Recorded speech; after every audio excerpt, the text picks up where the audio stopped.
Who the fuck were my friends? Part one. I had a huge friend group my freshman year of high school, and we broke up in a crazy way. I got hazed. That was fun, and I've always wanted to tell the story. It's been years, and I still think about it from time to time. Yeah, it was a very traumatizing time in my life. Growing up, I didn't have many friends. I didn't have any besties, especially in middle school. I was bullied viciously in middle school, and I would honestly spend most of my free time and lunch in the library. The librarian was my best friend. My 8th grade year of middle school, my parents moved the entire family to a predominantly white area.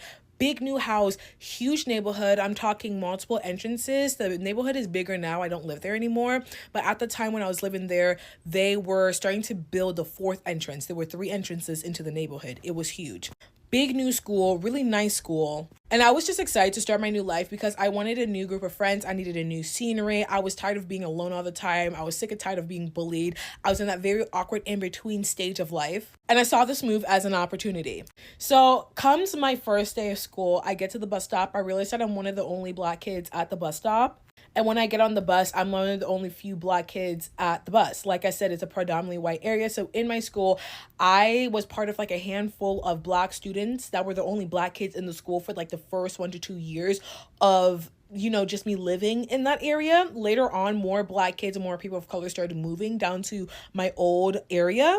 But at that time, my freshman and sophomore year of high school, me and like a handful of other Black kids were the Black kids that went to that school. There was barely any Black kids there.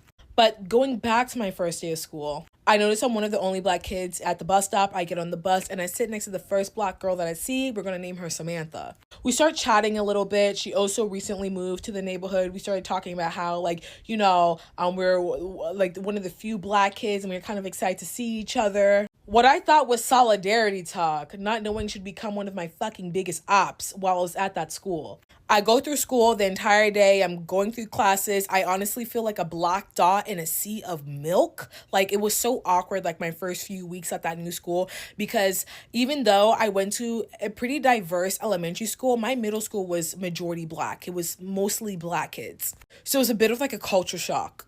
But I soon got used to that. First day of school ends, I get on the bus and I go to the back of the bus. Most of the friend group that I was in, they were all sitting at the back of the bus. They start talking, we start like connecting, and like we all add each other on social media, specifically Snapchat.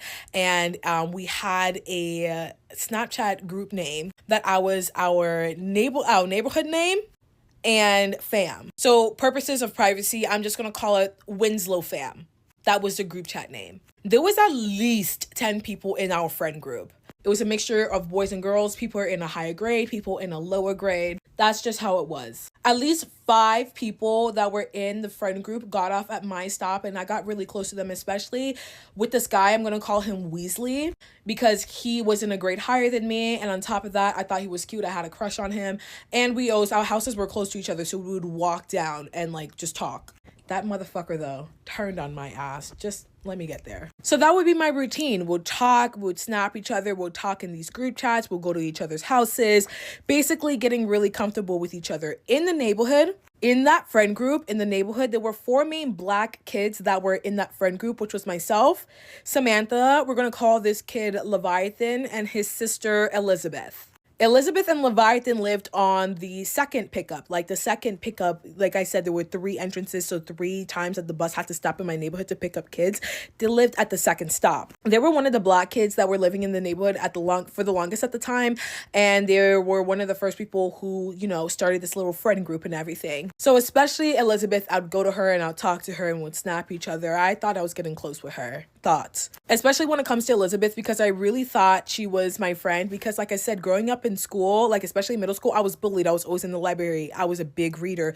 And when I found out that she also loved reading books, I was so excited. There were a couple other people in the friend group that didn't really like them that much. One girl, we're going to call her Texas. Spoiled little bitch.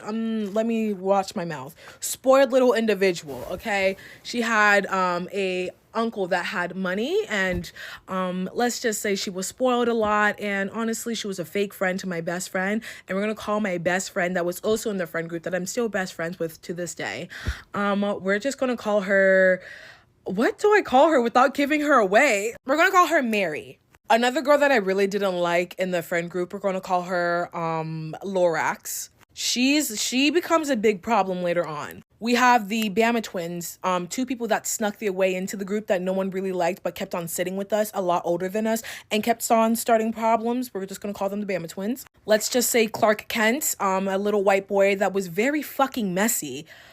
You would not think he was messy just by his looks off alone, but very fucking messy. We have Steven, who was in the friend group, but really not. He was a bit of a troublemaker, so we tried not to talk to him that much because he was always in and out of trouble. And those are the people that I can think of off the top of my head. Months go by, I'm getting into the routine of talking with people, navigating just relationships in that friend group, navigating school, being one of the only few Black kids in that school, dealing with micro and macroaggressions from my other students, and honestly, some of the teachers as well. Dealing with issues in that friend group because, my God, they were some of the fakest people in that friend group. Jesus. When it came to Texas and Lorax, they literally started problems all the damn time. They would always talk about other people in the friend group, talk about other people in the friend group to me or to other people, and then it would cause drama, and then they would fight on Snapchat, and people would leave the group chat and then have other people bring them back in. They were always causing drama, always talking smack about someone, especially when it came to my best friend, Mary. It would be a problem because it would seem like everybody would gang up on Mary all the time, and it just didn't seem fair.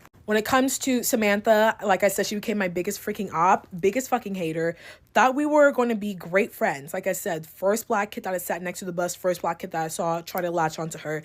Turns out she was doing a lot of shit talking, especially after the situation that I'm going to tell you guys about soon. She was always talking smack about me to Leviathan. I ended up confronting her in the bathroom.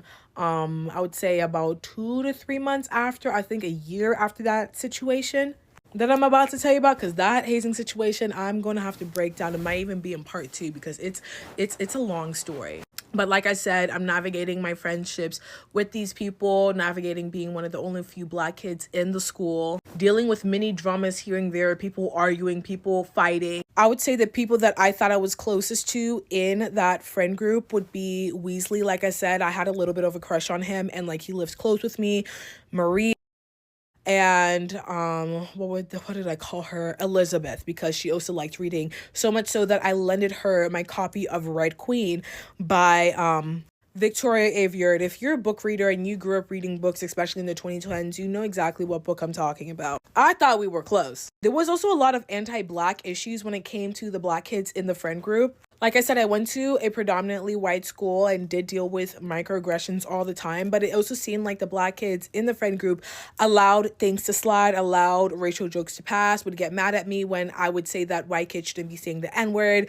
And I specifically remember Samantha, Leviathan, and Elizabeth ganging up on me on the bus, saying that I just want a word I can keep all to myself, and the N-word can be said by anyone. Who cares? It's history. You just want to gatekeep a word. I'm being basically ganged up by the three other Black kids in my friend group. It was basically months of little tussles here and there, and just petty and stupid stuff that normally happens in a teenage friend group, right? But I still loved it because, like I said, I never really had a big friend group growing up. I only had 1 to 2 friends at most at the time, especially in elementary school and in middle school. So I was letting anything slide, any disrespect, any shit talking, anything that was like, Nadia, we're gonna have to revoke your Black card for that. I was letting anything slide. I was a very lonely and depressed kid, especially in middle school, like I said. So I was just taking any little crumbs anybody was willing to give me.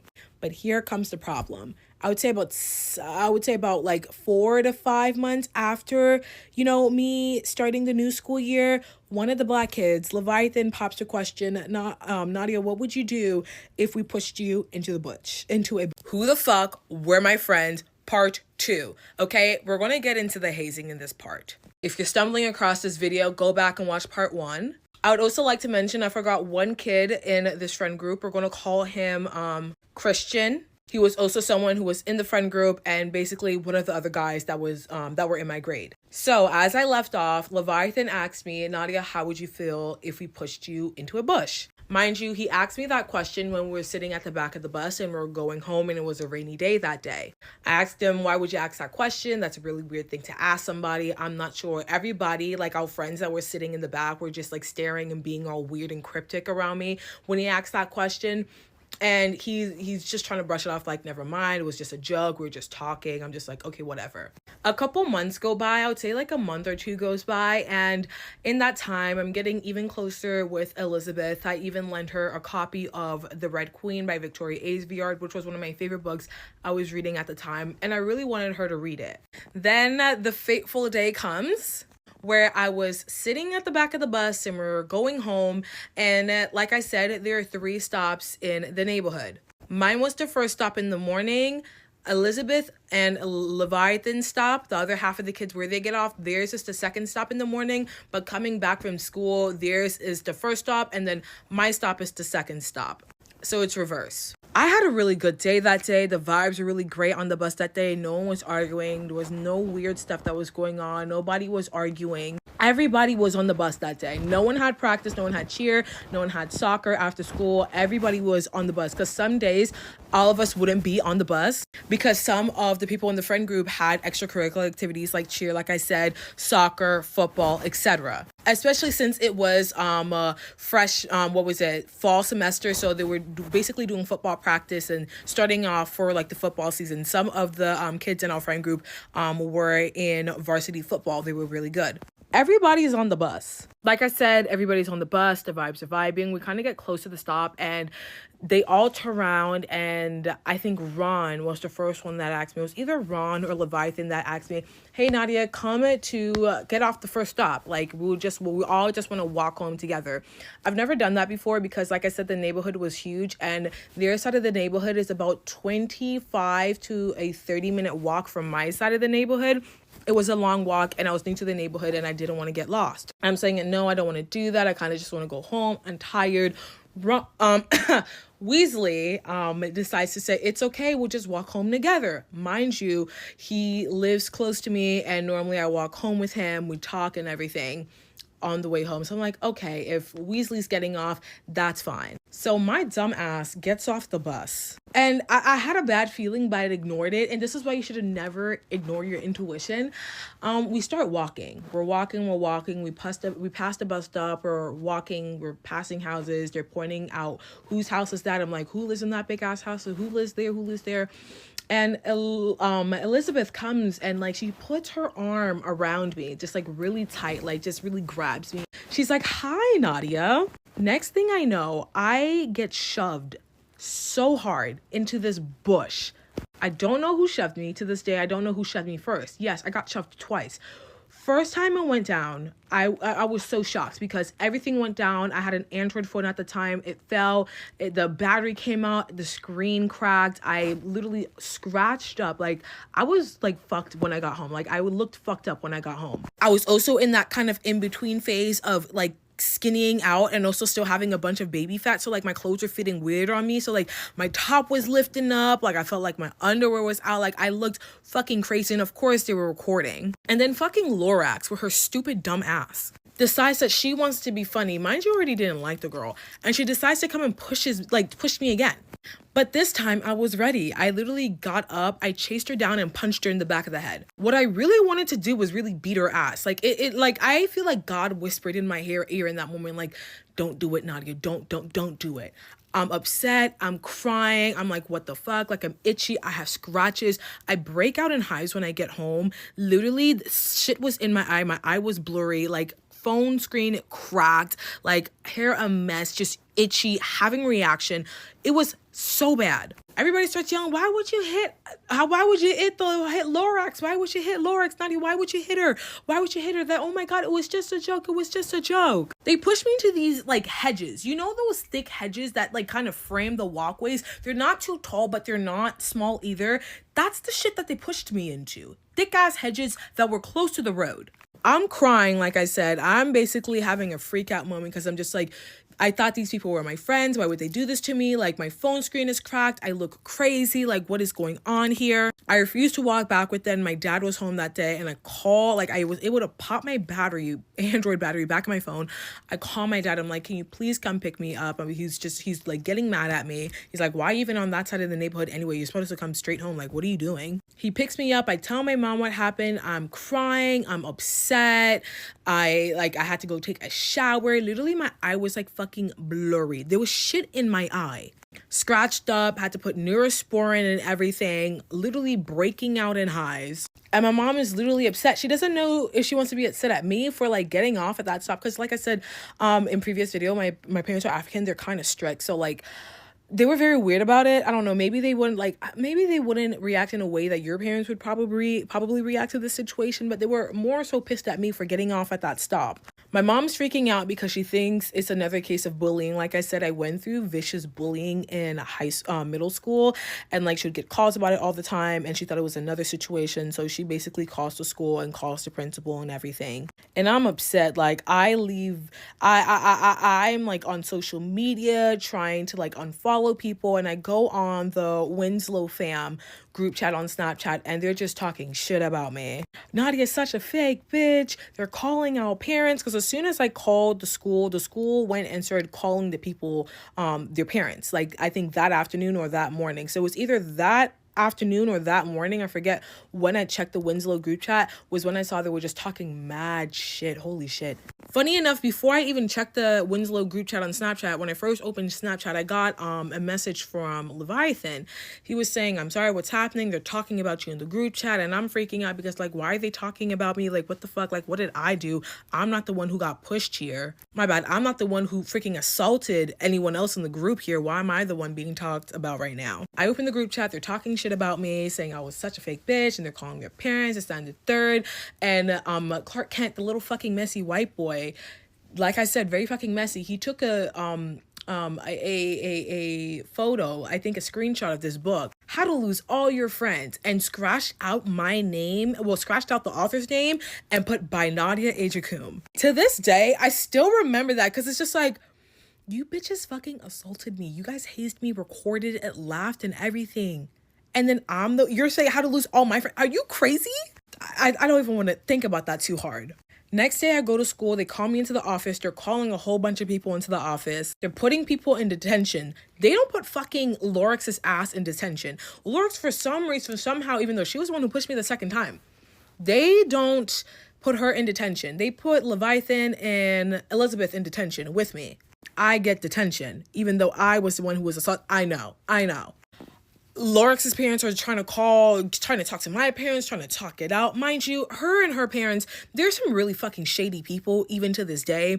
So I'm kind of glad they never even really got to talk to my mom like that, because like the schedules were kind of opposing, so like they couldn't really have a chance to talk with my mom. And I'm kind of glad, because honestly, now that we've grown up and like other shit has happened over the years, there's some really weird fucking people. She, for some reason, gets out of the entire thing because I punched her in the back of the head. Like, oops, sorry, self-defense. I really should have done more. But people start getting detention. People are in trouble. They're talking about me. I'm sitting in the front of the bus when I'm going home. I'm getting dirty looks from upperclassmen. Like these racist white upperclassmen. Like I'm getting dirty fucking looks from them. Mind you, like I said in the previous part, I was one of the few black kids in the school. And a lot of the kids in that friend group were friends with upperclassmen, especially when it came to sports and stuff, cheer and football. I'm getting dirty looks from these big ass fucking senior men, dirty looks from these cheer girls, dirty looks from people I don't even know. The video is all over this fucking school.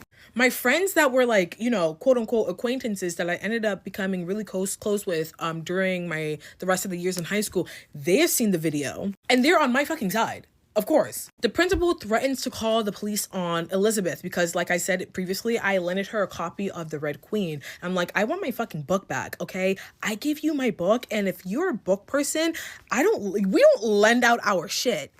Go to part 3, who the fuck were my friends? Go watch part 1 and part 2 so you can know what's going on in part 3. All right, to boom. As I left off in part 2, the principal basically threatens to call the police on Elizabeth because she has my copy of The Red Queen, the book that I lent her. And if you're a reader like myself, we don't lend out our books. We're scared that it's going to get damaged and whatnot. So when I lent out my book to her, I think a week or two before the hazing incident happened, I felt very betrayed. So me and Elizabeth had health class together, and I end up getting my book the beginning or the end of health class. She gives it back to me. A teacher makes sure, like, the teacher's there to make sure like it goes smoothly and we don't start arguing or anything like that, just to make sure everything's okay. She gives me back my book. But like I said in the previous video, it's like I turned into like the school fucking pariah. Like I was eating lunch back in the library again, even though you weren't supposed to eat in the library. Like I would even eat lunch. I'd buy like the little Welch's gummy packets and just sit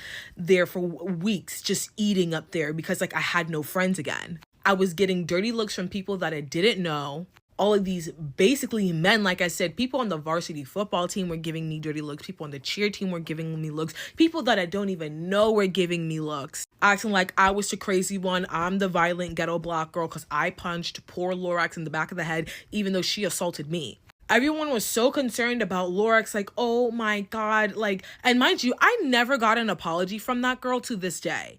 Everyone was so like, oh my God, this poor girl, like the big ghetto aggressive black girl punched her in the back of the head over this harmless prank. And other than like the few acquaintances that I had that I would talk to in class, I was honestly alone. My best friend, Mary, the one who was also in my friend group and was there, I wasn't talking to her either. We shared a math class. And she tried talking to me saying that it's not that serious. Like this is something that they do to everyone in the neighborhood. And when they did it to her, she started limping and she had to limp her way home. Like I was supposed to get over it. She was clearly brainwashed. Okay. She was dealing with some issues with other people in the friend group and she was brainwashed. She's not to dump on my bestie because I love her. We're very close to this, like close, honestly. I don't know, I was tripping over my words there. But she was the type of individual at that time, just like how I was desperate to have friends and be liked because I didn't have very many friends in middle school. She was desperate at that time for attention and also to be liked as well and to fit in and to be with the rest of the kids. So she was just letting a lot of shit slide. And like I said in the previous videos, there were issues of people in our friend group ganging up on her from issues of slut shaming her because, you know, at that age, we were all interested in boys doing things that were stupid, probably doing stupid things that we shouldn't have been doing. But it wasn't like an uncommon thing that people in the friend group would just gang up on her and just basically slut shame her, call her stupid, just doing crazy shit. But anyway, months go by for like the next, I would say like from fall semester into the spring semester, I was sitting at the very front of the bus and I sat next to this girl and she ends up becoming one of my best friends. Her name is Val. And she's part of my current friend group. Maria, Val, and me, we're all super close. Those are my besties. But I would be sitting in the front of the bus and I can just hear them just talking about me constantly, especially that fucking Samantha girl. That's Samantha girl. The weirdo, okay? She's always talked shit about me, but like during this time, she was just eating that shit up and just talking about me at the top of her voice, writing shit down on paper. And like I said in the first video, after the situation, because that happened my freshman year, sophomore year, she was still talking shit and I ended up confronting her in the bathroom. And honestly, that was the only time I was tempted to start a fight at my new school. Okay. I did get into one fight in middle school and that was unexpected, but that girl tempted to start my first fight in a high school bathroom. But like I said, I was sitting at the front of the bus most of the time, hearing people talking about me, being the fucking social pariah, people laughing and giggling, and people basically sending the video around. I never watched the video. I still have never seen the video to this day, nor do I ever want to see that video. But I would say maybe January comes around and Elizabeth pulls me to the side and we talking, she apologizes. And basically slowly people from the friend group come up to apologize to me, except for fucking Samantha, obviously. And Lorax, to this day. Texas is still being a weirdo.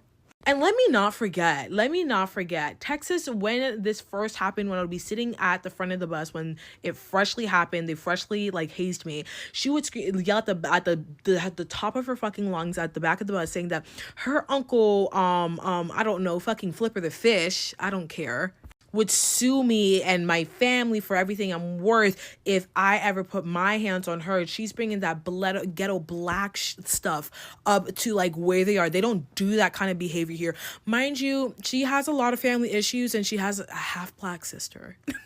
That is I'm telling you, some days I think about that poor little girl. I'm just like, the shit that you must probably be going through and the internalized shit that you are probably dealing with at this age. I just feel fucking bad for her. But she would literally say shit at the top top of her lungs, like, oh, it's like I would sue her, like she's so ghetto, like this is why she doesn't like black people, a whole bunch of stuff. The girl was just a racist. But going back, I slowly started, back in January, Elizabeth came. She was the one who apologized to me first, then Leviathan, and basically a lot of the people in the friend group slowly started apologizing to me and stuff, except for Texas, Samantha, and fucking Lorax. And my pathetic ass, like I said, when I was in middle school, I barely had any friends and I went through a lot of bullying. So I honestly forgave them and started sitting and hanging out with them again, which was just a bad fucking idea. But after that situation, the group was never the fucking same again.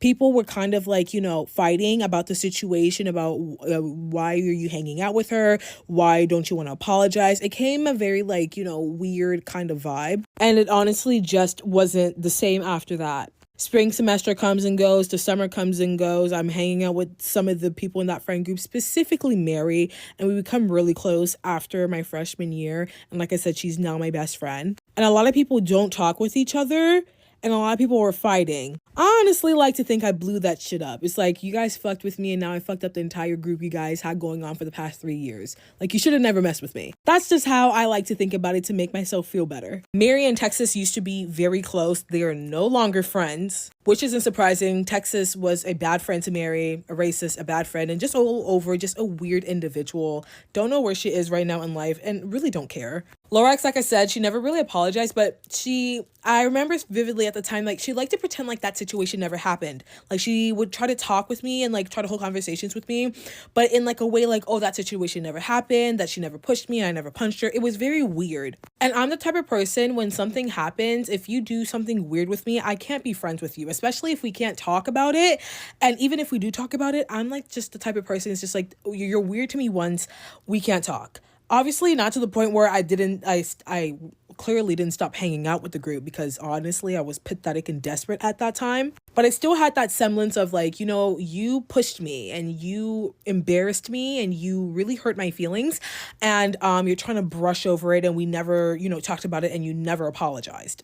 But honestly, after that freshman year of high school, a lot of the people, like I said, they're no longer friends, or like we barely sat next to each other, and then we started getting out permits, and then eventually people started just breaking off. Like new people would enter the friend group, and then like there would be more fighting, and then there would be more drama. And then basically after my sophomore year, junior year, it was still the same way. Lots of fucking drama all the time. But, at that time we had cars. We weren't going to be with each other 24/7.